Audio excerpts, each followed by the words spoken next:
கும்பத்தில் தான் 4 கிரகங்கள். பொதுவாக கும்பத்தில் சதுர்கிரக சேர்க்கை. கும்பத்தில் ஒரு கிரகம் இருக்குது அப்படின்னாலே, நமக்கு சுயஸ்தானத்தில் ஒரு கிரகம் இருக்குது அப்படின்னாலே நம்மளோட கேரக்டர் வந்து பாருங்கள் வேறு மாதிரி இருக்கும் அப்படின்னு சொல்லலாம். அந்த பிளானட்னுடைய முழு ஆக்கிரமிப்பு, முழு குணாதிசயங்கள் நமக்கு வரும் அப்படின்னு சொல்லலாம். அப்படி இருக்கும் பட்சத்தில் இப்போ உங்களோட சுயஸ்தானத்தில் முதல்ல 4 கிரகங்கள், அதுலேயும் முதல்ல வந்து பார்த்திங்கன்னா ராகு பகவான், சுயஸ்தான ராகு. எல்லாமே வந்து பார்த்திங்கன்னா நேர்மையான வழி கிடையாது, குறுக்கு வழி தான். கொஞ்சம் நிறைய டாக்டிக்ஸை கையாளுறாங்க, சூப்பராக தானே இருக்காங்க, நம்ம ஏன் டாக்டிக்ஸை கையாளக்கூடாது அப்படின்ற எண்ணம் நம்மளுக்கு வரும். செய்யலாமா அப்படின்னா செய்யக்கூடாது. காரணம் என்ன அப்படின்னா, உங்களோட ராசியாதிபதி சனி பகவான் தான். சனியினோட ஆதிக்கத்தில் பிறந்த நீங்கள் எப்பயுமே always you should be honest. நேர்வழி, ஏன் வழி நேர்வழி, உங்கள் வழி தனி வழி, உங்கள் வழி நேர்வழி அப்படின்ற ஒரு மைண்ட் செட்டில் இருக்கணும். நம்ம குறுக்க போகணும், சைட்டில் போகணும் அப்படின்லாம் நம்ம வந்து பண்ணுறோம் அப்படின்னா நம்மளோட வாழ்க்கை வந்து பார்த்திங்கன்னா ரொம்ப வந்து கெட்டு போயிடும் அப்படின்றது உண்மை. பள்ளத்தை நோக்கி போக ஆரம்பிப்போம். சுயஸ்தானத்தில் சூரியன், என்னுடைய ஆளுமை பயங்கரமாக இருக்குது, என்னோடய ஆக்கப்பூர்வமான சிந்தனை ஜாஸ்தி இருக்குது.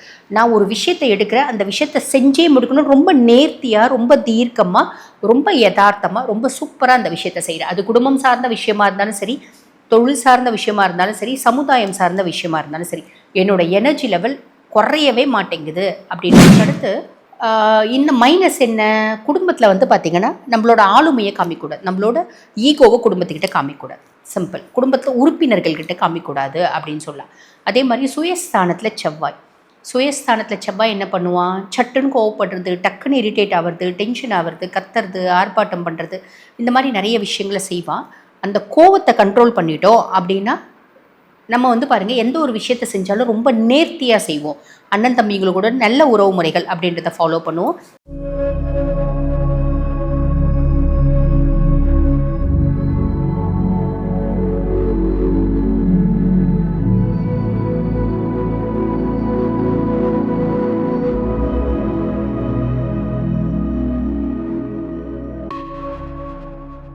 ஆன்மீக பரிகார நேயர்களுக்கு வணக்கம். நான் டாக்டர் தீபா அருளாளன். இன்றைக்கி நம்ம என்ன டாபிக் பற்றி டிஸ்கஸ் பண்ண போகிறோம் அப்படின்னா, மார்ச் மாதம் முழுசும் வந்து பார்த்திங்கன்னா 4 கிரகங்கள் கும்பத்தில் சதுர்கிரக சேர்க்கை அப்படின்னு சொல்லுவாங்க, சதுர்கிரக யோகம் அப்படிம்பாங்க. ஒவ்வொரு ராசிக்கும் அந்த சதுர்கிரக யோகம் அப்படின்றது கண்டிப்பாக ஒரு இம்பேக்டை ஏற்படுத்தும். அதாவது நிறைய ராசிகளுக்கு எக்ஸலண்ட்டாக இருக்குது, அவங்களுக்கு 90% நல்ல இம்பேக்டை ஏற்படுத்தும்.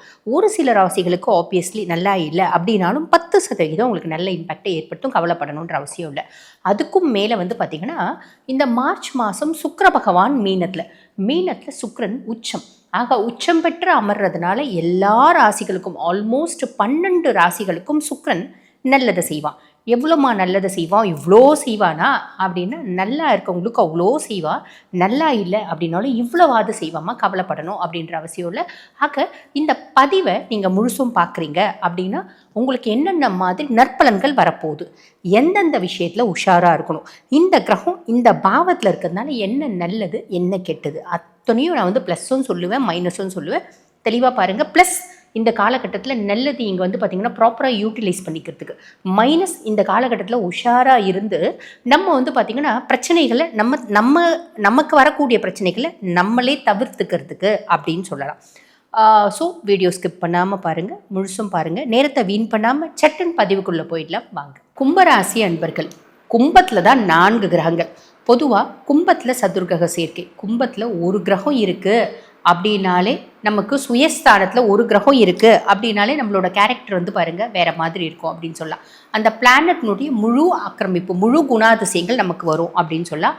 அப்படி இருக்கும் பட்சத்தில் இப்போ உங்களோட சுயஸ்தானத்தில் முதல்ல 4 கிரகங்கள், அதுலேயும் முதல்ல வந்து பார்த்திங்கன்னா ராகு பகவான், சுயஸ்தான ராகு என்ன பண்ணுவார், சுயஸ்தான ராகு முதல்ல ராகு அப்படின்போது இன்னும் வேணும் அப்படின்ற எண்ணம் இருக்கும்.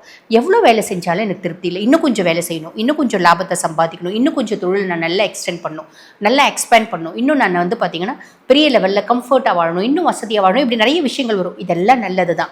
ஆனால் ராகு சுயஸ்தானத்தில் அப்படின்போது காதல், காமம், இந்த மாதிரி எண்ணங்களும் வரும். அது வந்து நம்ம வந்து பார்த்திங்கன்னா அளவுக்கு அதிகமாக வர்றதுக்கான வாய்ப்பும் உண்டு. அதை நம்ம கொஞ்சம் அனலைஸ் பண்ணிக்கணும். ஓகேங்களா?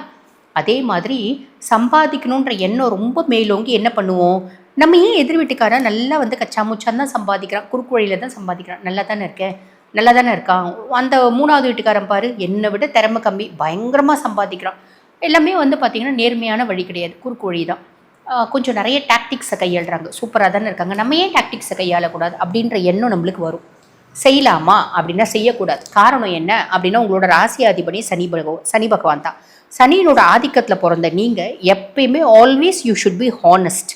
நேர்வழி, ஏன் வழி நேர்வழி, உங்கள் வழி தனி வழி, உங்கள் வழி நேர்வழி அப்படின்ற ஒரு மைண்ட் செட்டில் இருக்கணும்.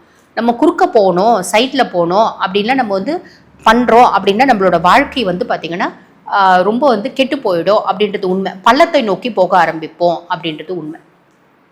ஸோ அப்லிஃப்ட்மெண்ட் அப்படின்றது இருக்காது, டவுன்ஃபால் நோக்கி போக ஆரம்பிப்போம் அப்படின்றது உண்மை. ஆக இதில் கவனம் அப்படின்றது வச்சுக்கோங்க. ஆக சுயஸ்தானராகவும் சாதிக்கணுன்ற எண்ணம் மேலோங்கும், ப்ளஸ்ஸு நெகட்டிவ் ஆஸ்பெக்டில் சாதிக்கணுன்ற எண்ணம் வரக்கூடாது, அது மைனஸாக போயிடும், ஞாபகம் வச்சுக்கோங்க.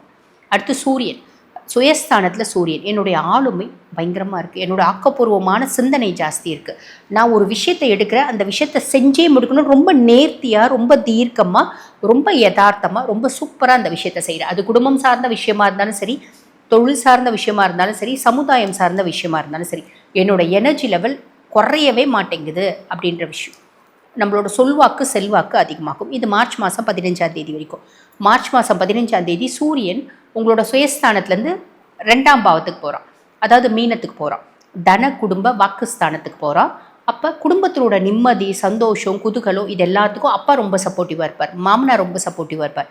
என் குடும்பம் வந்து பாருங்கள் இப்போ ஹாப்பியாக இருக்குது, சொந்த வீடு வாங்கிட்டேன், பிள்ளைங்களுக்கு வந்து பார்த்திங்கன்னா நல்ல வந்து பிள்ளை வந்து வெளிநாட்டுக்கு படிக்க போகணுன்னு ஆசைப்பட்டுச்சு. என்னோட ஹையர் அஃபிஷியல் கிட்ட கேட்டேன், லோன் சாங்ஷன் பண்ணி கொடுத்தார், பிள்ளைய வெளிநாட்டுக்கு அமிச்சேன்.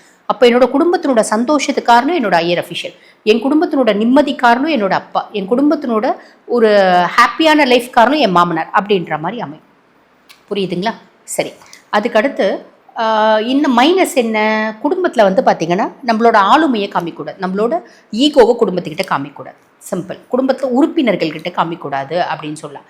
அதே மாதிரி சுயஸ்தானத்தில் செவ்வாய், சுயஸ்தானத்தில் செவ்வாய் என்ன பண்ணுவான், சட்டுன்னு கோவப்படுறது, டக்குன்னு இரிட்டேட் ஆகிறது, டென்ஷன் ஆகிறது, கத்துறது, ஆர்ப்பாட்டம் பண்ணுறது, இந்த மாதிரி நிறைய விஷயங்களை செய்வான். அந்த கோவத்தை கண்ட்ரோல் பண்ணிட்டோம் அப்படின்னா நம்ம வந்து பாருங்கள் எந்த ஒரு விஷயத்தை செஞ்சாலும் ரொம்ப நேர்த்தியாக செய்வோம். அண்ணன் தம்பிங்களோட நல்ல உறவு முறைகள் அப்படின்றத ஃபாலோ பண்ணுவோம். அதே மாதிரி குடும்பத்துக்காக ஒரு சொத்து வாங்குறது, ரெஜிஸ்டர் பண்ணுறது, இப்படி ஆக்கப்பூர்வமான சிந்தனைகள் அப்படின்றது வரும். எந்த ஒரு விஷயத்தை என்னால் முடியாது அப்படின்னு சொன்னாலும் அந்த வேலையை முடிச்சுட்டு தான் நான் உங்கள் மூஞ்சில் முடிப்பேன் அப்படின்ற எண்ணம் மேலோங்கும். நம்மளோட டாமினேஷன் கொஞ்சம் ஜாஸ்தி இருக்கும், அதை மட்டும் கண்ட்ரோல் பண்ணிக்கோங்க. கோபதாபம் ஜாஸ்தி இருக்கும், அதை மட்டும் கண்ட்ரோல் பண்ணிக்கோங்க. சிம்பிள். அதுக்கப்புறம் சுயஸ்தானம் புதன். எந்த ஒரு பிரச்சனையாக இருந்தாலும் நான் பேசியே சமாளிச்சிடுவேன். எல்லா விஷயத்துக்கும் நான் வந்து பாருங்கள் ரொம்ப மனசு சொல்கிற பேச்சை கேட்கவே மாட்டேன், என்னோட புத்தி சொல்கிற பேச்சை கேட்டு அனலைஸ் பண்ணி அந்த பிரச்சனையை 10 பேர்கிட்ட நான் கேட்பேன். இந்த பிரச்சனையை எப்படி பண்ணலாம், என்ன பண்ணால் இந்த பிரச்சனை சார்ட் அவுட் ஆகும். 10 பேரும் 10 ஐடியா கொடுக்குறாங்க இல்லையா, அந்த 10 பேரோட ஐடியாவை வச்சு நான் புதுசாக ஒரு ஐடியா க்ரியேட் பண்ணி என்னோடய ஃபேமிலியில் இருக்க பிரச்சனையை சார்ட் அவுட் பண்ணிவிடுவேன், என்னுடைய அஃபிஷியலி இருக்கக்கூடிய பிரச்சனையை சார்ட் அவுட் பண்ணிவிடுவேன், சொசைட்டிலே எனக்கு இருக்கக்கூடிய பிரச்சனையை சார்ட் அவுட் பண்ணிவிடுவேன். இப்படி எல்லா பிரச்சனையும் என்னோட புத்திசாலித்தனத்தினாலையும் என்னுடைய ஆக்கப்பூர்வமான சிந்தனையினாலையும் அறிவுனாலையும் மற்றவங்களோட ஹெல்ப்னாலையும் மற்றவங்களோட சப்போர்ட்னாலையும் அவங்களோட அறிவுரைகள்னாலையும் நான் சார்ட் அவுட் பண்ணிவிடுவேன் அப்படின்ற அமைப்பு. புரியுதுங்களா? அதுக்கப்புறம் மீனத்தில் சுக்கிரன் உச்சமடைஞ்சு உட்கார்ந்துட்டுருக்கான். மீனம் உங்களுக்கு என்ன பாவம், 2ஆம் பாவம், தன குடும்ப வாக்குஸ்தானத்தில் சுக்கிரன். பொதுவாக குடும்பஸ்தானத்தில் சுக்கிரன் இருக்குது அப்படின்னாலேங்க தனஸ்தானத்தில் ஒரு அதிர்ஷ்ட கிரகம் அப்படின் போது காசு, பணம், வசதி, மரியாதை, அந்தஸ்து, கௌரவம், சொல்வாக்கு, செல்வாக்கு எல்லாமே வருங்க. காசு பயங்கரமாக வருமாங்க. சுயஜாதகத்தில் தசை எக்ஸலண்ட்டாக இருக்குன்னா பயங்கரமாக காசு வரும். சுயஜாதகத்தில் தசை ஆவரேஜாக இருக்குது அப்படின்னாலும் செலவுகள் நிறைய இருக்குமா, ஆனால் வரவுகள் திருப்திகரமாக இருக்குது, வரவுகள் கையை கட்டிக்கல அப்படின்ற ஒரு அமைப்பு.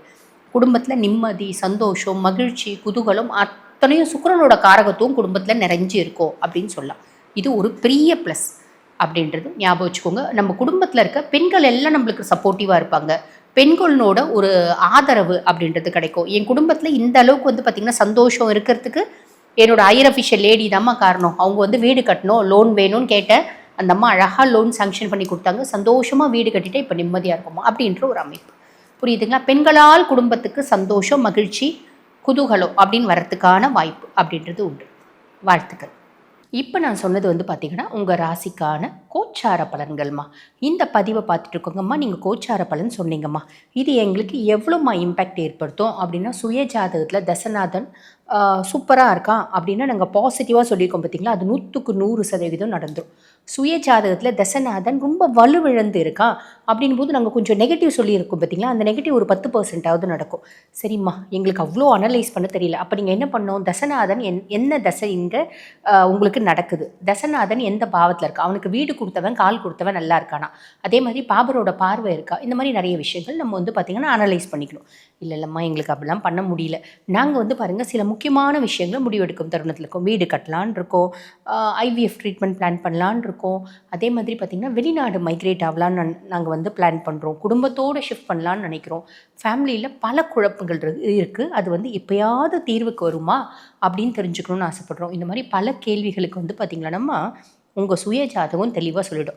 30% இது நடக்கும், 70% இது நடக்கும், 90% இது நடக்கும், இல்லை இது நடக்கவே நடக்காது, 10% தான் இது நடக்கிறதுக்கான வாய்ப்பு உண்டு. இந்த மாதிரி பல விஷயங்கள் உங்கள் சுய ஜாதகத்தை பார்த்தா அனலைஸ் பண்ணிக்க முடியும், தெளிவாக சொல்லிடும். கவலை பண்ணணுன்ற அவசியம் இல்லை. ஆக இந்த மாதிரி பல முக்கியமான விஷயங்களை என்கிட்ட கேட்டு நீங்கள் முடிவு எடுக்கணும் அப்படின்னு விருப்பப்பட்டீங்களான்னு நான் பேசிகிட்டு இருக்கும்போது என்னோடய வாட்ஸ்அப் நம்பர் கொடுத்துருப்பாங்கம்மா டிஸ்பிளேயில். அந்த வாட்ஸ்அப் நம்பருக்கு கால் பண்ணி அப்பாயின்மெண்ட் ஃபிக்ஸ் பண்ணி என்கிட்ட பேசிக்கலாம். தேங்க்யூ.